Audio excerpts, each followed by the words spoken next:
My name is Scott. Hey, it's Cole.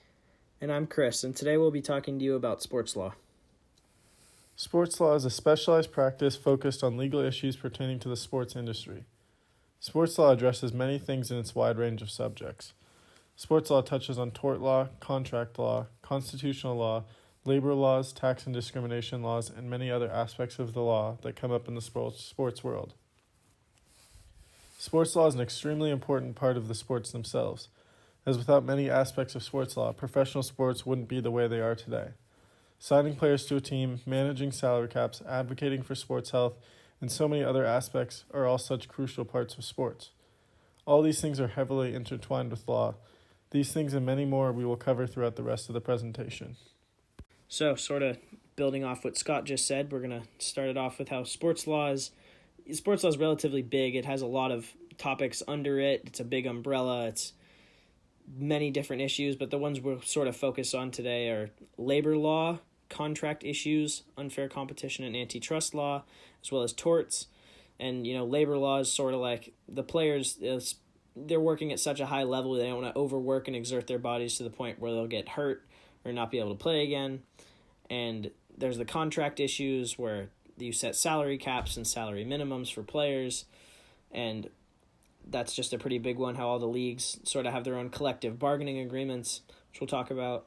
And then there's unfair competition and antitrust law, where, players can sue the leagues based off of certain things, like we'll talk about that for the NBA lockout. And then there's torts, where players cannot individually sue the league based off of things that have happened, and there's an example we'll talk about later. But it's just interesting to hear all these different topics that are under the sports law umbrella. For our first example on labor law, I'm going to talk about how the NFL proposed a contract bargaining agreement and how the players kind of argued against it, or at least some of the players did. So the NFL had proposed a new contract bargaining agreement, or CBA, which had planned on adding a 17th game to the regular season. And just think about that, football is already a super taxing sport on the body. It's super physically and mentally demanding. So a lot of veteran players and older players in the league didn't want to add the 17th game because it's already such a taxing season, which 16 regular season games on their body. A lot of the older players and veterans didn't want to have this 17th game. And so the NFLPA has a lot of vice presidents and player representatives, and Richard Sherman's one of them. He came out and said, "Health and wellness of our men is always the most important aspect. There's no price you can put on that, and that's why I voted no." For his example at least, he voted no because for the health and safety of the players. And you have to think about it from the player's standpoint, this is their job, this is how they make their money. If they have a season-ending injury or a career-ending injury even, then they can't make money doing football anymore. They have to go figure out something else, which is why the NFLPA does great things for especially their players, but they have to because football is one of the most physically demanding sports, so they have to have a really good players' association to make sure that they're not overworking their bodies and overusing themselves to the point where they won't be able to play sports anymore. All right. So another important aspect of sports law is the use of torts by players or owners or whatnot. Specifically, it's used by players if there ever is a lawsuit. But basically, a player can sue, per se, their organization or the NFL if they feel as if they've been wronged or if they maybe sustain an injury they shouldn't have, or if their contract's been breached or whatnot, basically to protect themselves and to guarantee their assets or what they feel they deserve. And we have an example of this actually from way back when. An old NFL player named Orlando Brown actually got injured in a freak accident in which the referee, Jeff Triplett, threw a flag on the play and ended up hitting Brown in the eye, and he ended up losing vision in one eye, so it was just a freak accident that completely, derailed his career. So he ended up suing the NFL for $200 million, for which he ended up settling to 15 to 25 million, but essentially it was a way for Brown to, guarantee that he was compensated for his injury because it really derailed his career.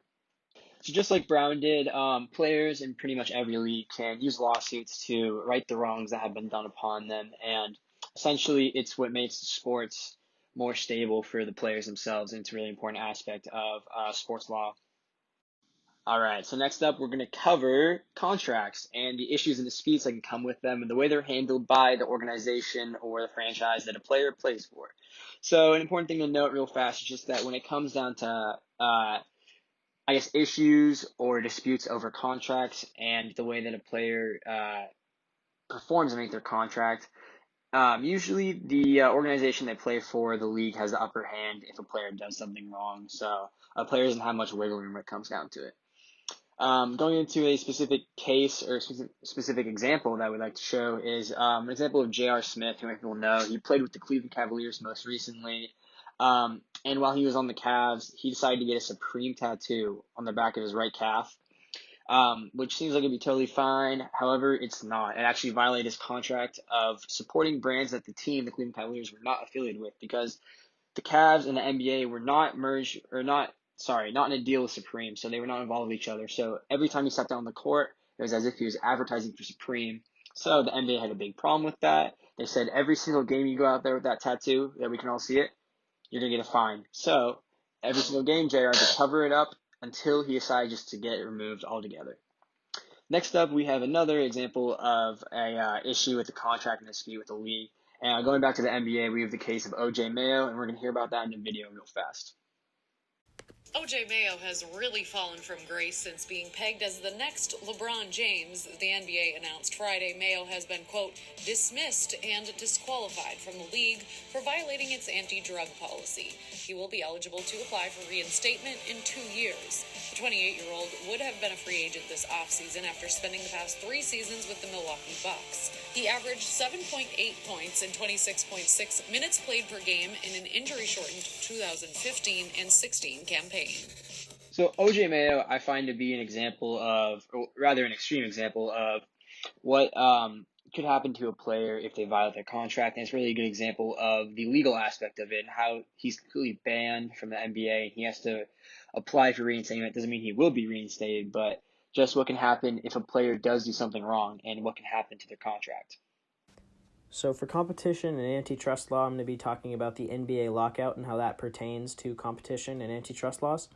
And so basically the lockout was because the league wanted to change how much the players were getting paid from the league's earnings and change it to less for the players and more for the teams and staff. So what the players did was on November 14th, they dissolved the players' union, which allowed them to file antitrust lawsuits against the league, because while you're in the union, the league had it set up so you couldn't file individual lawsuits against the league. And so they later came to an agreement on the 26th, just 12 days later, which was the players would receive 51.2% of the overall salary that the league makes, and the coaches and teams and staff would all make 48.8% of the league's earnings, which is how it would be divvied up. And again, that was 57% to the players and 43% to the staff before this, but the league needed to change it as they saw it was too unfair towards the players. And it's just interesting how the league, they filed antitrust lawsuits on the grounds that the league was reporting false revenue claims. They were reporting them as lower than they actually were to try to make it so that they could get more money for themselves and less for the players, which I thought was relatively interesting. Many sports leagues across the country and the world form players' unions to advocate for their rights as players. Sports unions not only ensure that players retain their rights, but ensure that leagues are making decisions in the players' best interests.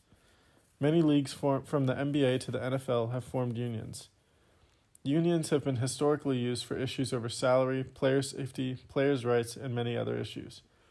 Players' unions demand certain conditions for themselves, and when they are not met, can go on strike from playing games, creating lockouts.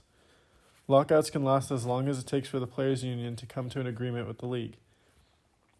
In 2005, the NHL's lockout lasted 310 days. There have been dozens of lockouts in the past decade over a variety of things. Most commonly, lockouts are over salary. Unions help give voices to players across the leagues and hold league executives to the standards we strive for in our country. Unions help guarantee each player's legal rights and help give them a voice to address what changes they see fit. All right, so a really big legal aspect of sports is the division between professional athletes and amateur athletes, amateur meaning college. So in college sports, players cannot make any money off their likeness or their image or whatnot. Obviously, this is completely different in professional sports, as players in any league have a contract, and they can have their own merchandise, whatnot. Their jersey sales, they get a little bit of the money, so on. In college, however, players, if their image is used, they can't make any money off it. NCAA is firm on their stance. An example of this is through the video game series NCAA Football. On the slide right here, we have the cover of NCAA Football 14 because it's the last one they made. So the story about this was that on NCAA Football, they had pretty much every single FBS team. They had the teams modeled after real life with the players, and essentially everybody's image and their abilities were copied on the game. Players started saying, hey, if you have me in the game, you're being able to profit off of me. Why shouldn't I get a little bit of the money? Well, the NCAA came in, they shut it down, the game was shut down. They don't want players profiting off their likeness. This is a firm stance they've taken. There's many other instances in this, but as of recently, California specifically, I believe passed a bill that is going to allow players in the state of California to profit off their likeness and their image. And I believe this started getting adopted around the United States, not just California. About 10 states or so started passing their own version of it. But the NCAA caught wind of this. They realized there's no way for them to be able to censor this and just stop it because they wouldn't have a full, organized league, essentially. So in April, the NCAA decided to change their stance on players profiting off their likeness. So heading into, I believe, 2021, they okayed a plan in which players can make money off of their image and whatnot. The only issue they have with it is that they say that the players cannot make money from their colleges. The colleges can't pay them specifically, but they can make money off of their likeness. So the gap between amateur and professional sports, at least financially, legally, is bridging. And this aspect is changing and evolving for the better for the most part. Sports law aims to uphold the basic goals of the law, which include protecting basic human rights, promoting fairness, helping resolve conflicts, and promoting order and stability. Following these principles looks like fair salaries for its players, implementing health and safety rules, conflict-free negotiations, and so on. Although sports law isn't the most important branch of law, it is still important that all sports leagues in our country are held to a certain standard of fairness and stability. As mentioned before, sports law is a mixture of many aspects of the law. Through different branches of the law, we see how sports law still meets all the goals we attempt to achieve through law. Through contract law, players, coaches, and executives can resolve conflicts. Through tort law, players, coaches, and executives can protect their rights. And through unions and occasionally lockouts, players can voice their opinions about their health, finances, and much more. There are many more examples when talking about sports law, but as you can see, when looking at these 4 specific goals of the legal system, it is easy to see how the aspects of sports law that we covered address each and every one of them.